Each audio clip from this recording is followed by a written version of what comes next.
and welcome to KnightHunter Books. Today we're going to do our March wrap-up, which I think for both of us was a reasonable month of reading. Quite a lot of books. Yep, even if some of them we bought in April.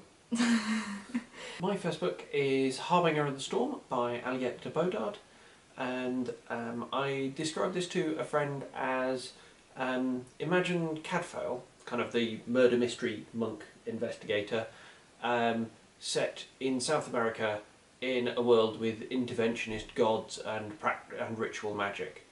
At which point she went away and bought the trilogy. I'm only on book 2. It's Aztec court, isn't it? Yes, sort of intrigue both amongst the gods and amongst the court. The main character is the High Priest of Death, who is a member of the court, but the lowest ranking of the priests. Who nonetheless has to deal with murders in the royal court. My first is Stormfront by Jim Butcher, which is the first book in the Dresden Files series, which is very well known. This is the first time I've got to them, partly because you've bought a board game that gives spoilers for all of the books and I've decided that it's now or never. I've got to read them. So this is an urban fantasy series following a kind of private investigator as he... Slash wizard who... Well, he's on retainer for the police, so he does a load of work there, and that's one way he gets involved in things, but also has all his own kind of cases that he makes money off. And it's got quite a nifty plot, or kind of... It's very fast-paced. Yeah, it's fast-paced, it all made sense and kind of tied up nicely. Maybe a little too nicely, but... and I can see the characters were quite interesting. They were quite well drawn for a kind of first book, you know, they felt like they had personality. Yes. I think for me this was a good book, not a kind of great one, but I've heard that the series gets better and I could imagine liking this more when I'm more invested in the characters. Seeing as actually kind of crime investigation type plots are not really my thing, so yeah, good.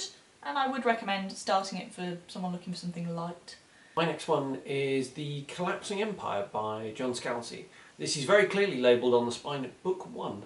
For some reason I thought it was a standalone. I've not read a lot of Scalzi, but I follow him a lot online.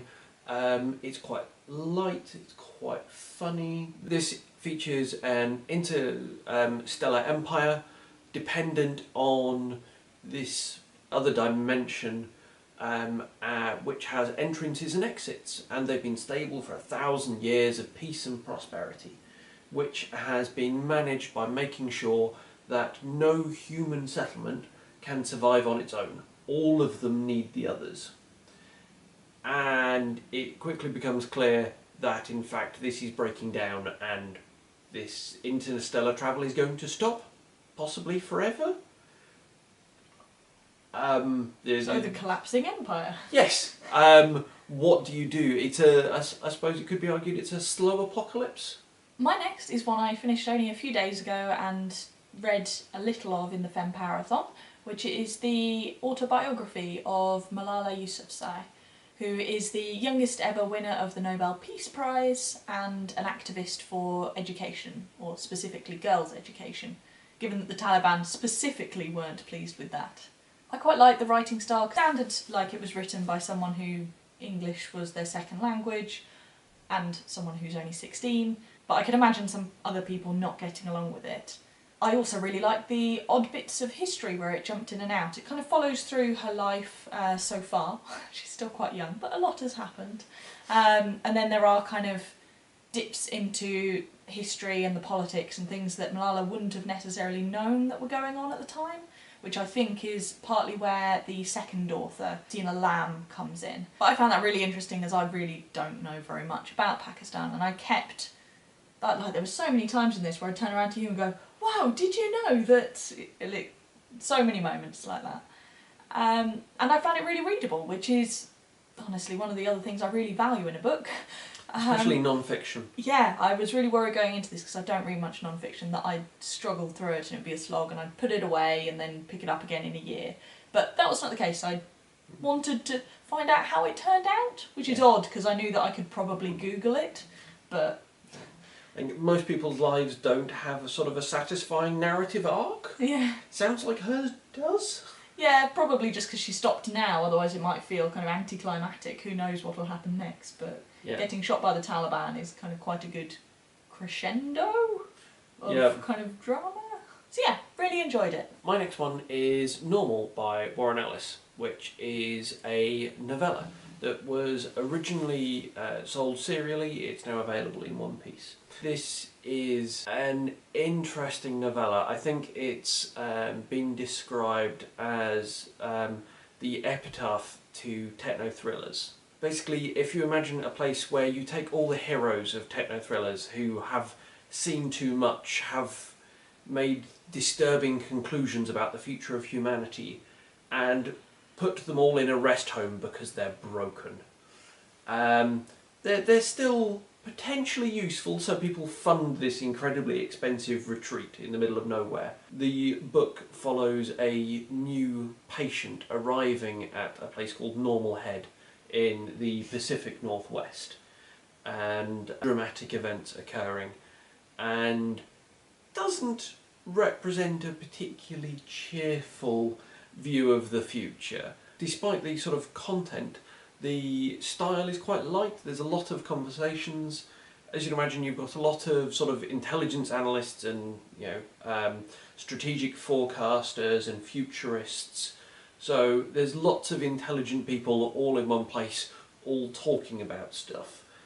So it's very much a sort of a grab bag of ideas. Not always a comfortable read, but enjoyable. My next one is one that I wrapped up already in the Femparathon, which is Dusk or Dark or Dawn or Day by Seanan Maguire. Yes!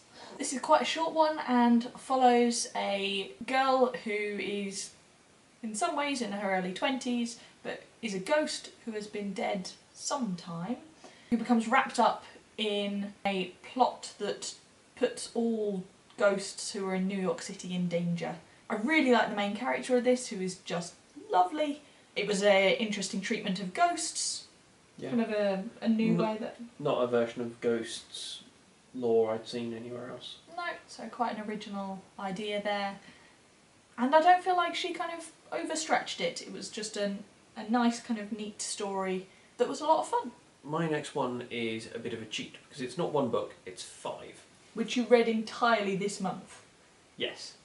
The Craft Sequence by Max Gladstone. I bought the 4th and 5th book that I'd not previously read, and decided, in order to get the most out of those 4th and 5th books, that I'd reread the first trilogy that I read a few years ago. These are a modern fantasy series which feature basically lawyers who are also necromancers, because in this world there are no comforting illusions. Religions, like corporations, deal in raw power, your ability to live your life, your soul. Both types of organisation take away part of you and then give it back in some way, or use that power to give you things, whether that's rain for your crops or a taxi cab ride. The only frustrating thing for an English reader about this series is they're almost impossible to get hold of in print. So I've only got digital versions, which makes it very hard to shove in people's hands and go, read this, it's great.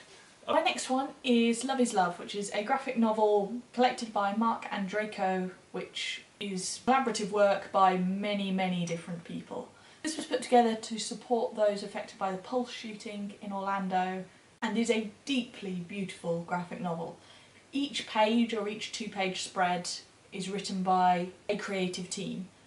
And they're all very different, as you'd expect, by having lots of different ideas in there, but they're all reflections on LGBTQ+ life, or their reactions to the Pulse shooting. And it made me cry lots of times. It's amazing how, like in a single page, it can have that much effect on you. And it's just a really nice example of what graphic novels can do. This is essentially like short story graphic novels or something like that, and I haven't read something in this format before. Definitely one that I will be trying to put in as many people's hands as possible, because I think it's a really beautiful and really important set of stories. Especially anybody in the sort of comics are for kids type camp. Yeah. The only thing I was less sure about was that it's got a lot of affiliation to DC Comics, which means that a lot of the stories, well, I get the impression that a lot of the stories are written by people who work on those comics, and therefore Batman, Superman, Supergirl feature in this quite a lot, and I don't have any connection to any of those characters, so I'm not sure I was quite the intended audience, but there were plenty of others that didn't, that tended to be more my favourites.